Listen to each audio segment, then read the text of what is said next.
Hay una idea teológica nacida hace casi 200 años que hoy tiene un poder, un poder increíble para influir en la geopolítica del siglo XXI. Vamos a ver de dónde sale y sobre todo qué implicaciones tiene. Y esa es la gran pregunta que nos va a guiar en todo esto. ¿Cómo es posible que una interpretación de profecías antiguas acabe influyendo en decisiones políticas, en alianzas militares y en conflictos que vemos hoy en las noticias? La respuesta, la verdad, es más sorprendente de lo que parece. Muy bien, pues vamos a meternos en materia.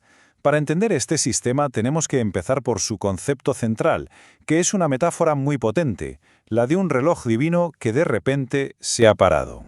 A ver, la idea fundamental es esta. Dios tenía un plan específico y, digamos, cronometrado para la nación de Israel, todo detallado en las profecías del Antiguo Testamento.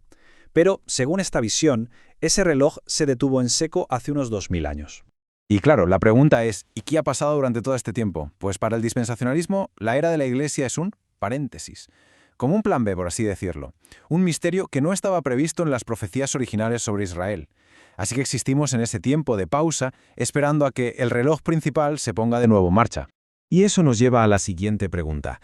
¿Qué hace falta para que ese reloj vuelva a funcionar? Aquí es donde entramos en una secuencia de eventos futuros muy específica y detallada. El catalizador, el pistoletazo de salida, es el rapto, la creencia de que en un instante la Iglesia será arrebatada de la tierra. Este evento no solo salvaría a los creyentes de la que se viene después, sino que es la señal de que el paréntesis se ha cerrado y Dios reanuda su trato directo y profético con la nación de Israel. Lo que es realmente curioso es ver cómo se llega a esta idea. Se basa en una reinterpretación de la palabra griega parausía, que significa venida o presencia. Mientras que históricamente se entendía como un único evento, el dispensacionalismo lo parte en dos. Una venida secreta para llevarse a la iglesia, eso es el rapto, y años más tarde una venida pública y visible para todo el mundo. Y con esto tenemos una hoja de ruta del futuro súper clara. Primero, el rapto. Justo después empieza un periodo de 7 años de caos conocido como la Gran Tribulación. En ese tiempo, tienen que pasar cosas clave en Jerusalén, como la reconstrucción de un tercer templo que luego será profanado por una figura malvada, el Anticristo. Y todo esto culmina con la segunda venida, ya pública, de Cristo para establecer su reino. Por lo tanto, el punto crucial es este. Si se cree en esta secuencia, las noticias diarias de Oriente Medio se convierten en mucho más que política. Se transforman literalmente en un termómetro profético. Cada alianza, cada conflicto, sobre todo los que tienen que ver con Israel, se interpreta como una señal que nos dice cómo de cerca estamos del primer paso, el rapto. Pero a ver, ¿de dónde salió esta idea tan detallada y con tanto impacto? Porque a diferencia de otras doctrinas cristianas que tienen milenios, esta tiene una historia muy reciente y además está bien documentada.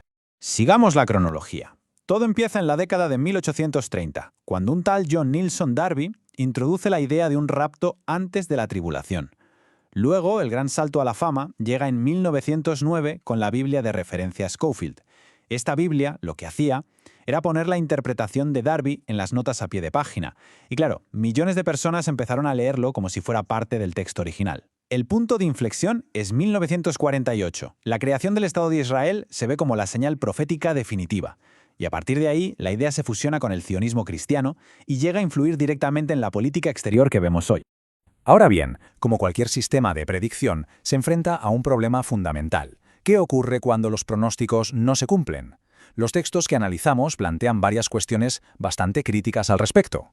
Y esta es la pregunta central que exponen sus críticos. La promesa fundamental de este sistema es, en el fondo, el escapismo, la idea de que no se va a sufrir la gran tribulación.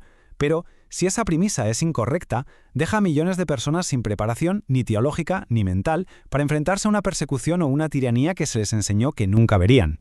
Los puntos críticos son claros. Primero, la falsabilidad. Muchas predicciones implícitas, como esa idea de que la generación que vio nacer a Israel en el 48 no moriría antes del fin, pues ya han fallado. Segundo, el desarme teológico. O sea, al enseñar a no esperar al anticristo, se corre el riesgo de no reconocer ni resistir al mal cuando aparezca. Y tercero, la instrumentalización. El fervor por cumplir la profecía puede ser utilizado para apoyar agendas políticas que en realidad tienen más que ver con control de territorios o de recursos. Frente a este modelo de pausa y de interrupción, existe otra visión teológica, mucho más antigua, que propone justo lo contrario, una continuidad total sin interrupciones. Se conoce como teología pactual. Y en lugar de separar de forma radical a Israel y la Iglesia, ve un único plan de Dios que fluye sin parones a través de toda la Biblia. un plan que culmina en Cristo y en su pueblo, que está formado por judíos y por no judíos, todos juntos. Y esto ilustra la diferencia de una forma brillante. Fijaos en el concepto del templo. Para el dispensacionalismo es un edificio físico, de ladrillos, que debe ser reconstruido literalmente. Para la teología pactual, el concepto de templo evolucionó. Tras el sacrificio de Cristo, el verdadero templo ya no es de piedra, sino que es la propia comunidad de creyentes. Reconstruir un templo para volver a los sacrificios sería desde esta óptica un paso atrás. Esta visión de continuidad se apoya a menudo en lo que se llama el preterismo parcial. ¿Y esto qué es? Pues es la creencia de que muchas de las profecías apocalípticas, incluida la Gran Tribulación, no son sobre nuestro futuro, sino que ya se cumplieron en el pasado, concretamente en la destrucción de Jerusalén y su templo por los romanos en el año 70. Esto, claro, elimina la necesidad de buscar su cumplimiento en los titulares de hoy. Así que al final no estamos hablando solo de dos interpretaciones de textos antiguos, no. Estamos hablando de dos formas completamente distintas de ver el mundo, de ver la historia y de ver la política. Vamos a resumirlo con esta comparativa para que quede todo claro.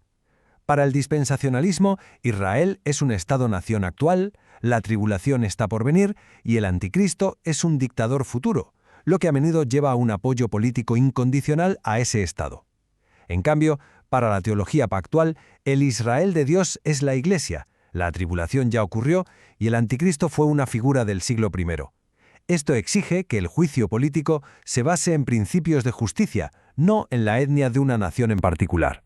Y el material que hemos analizado cierra con esta cita, que nos deja con un último punto para darle vueltas. La idea que plantea es que las implicaciones prácticas de una creencia son fundamentales. Así que la pregunta final que se desprende de esta comparativa es cómo cada una de estas visiones del mundo, al final, da forma a la manera de entender la justicia y las relaciones humanas a escala global.